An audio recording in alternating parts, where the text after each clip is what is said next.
everyone, welcome back to my channel.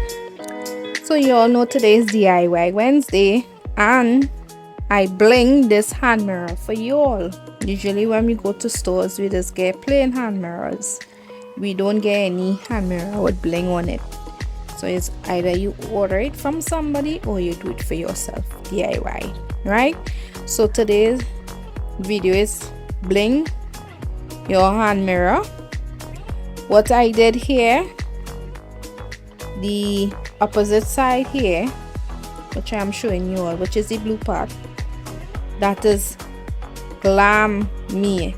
That is a part of me being glam with lipstick, and you see, and down to the bottom I put leopard. Now I'm a person who love leopard. That is the next side of me, and my favorite color is brown. So this is two sides of me where you see in here.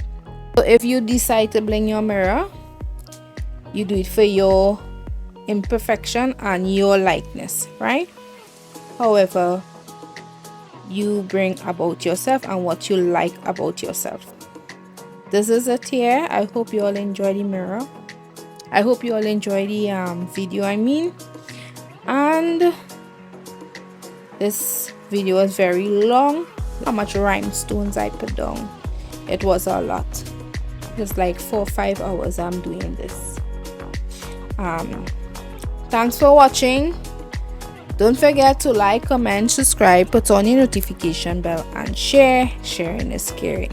See you all next time on DIY Wednesday. Bye. Be safe.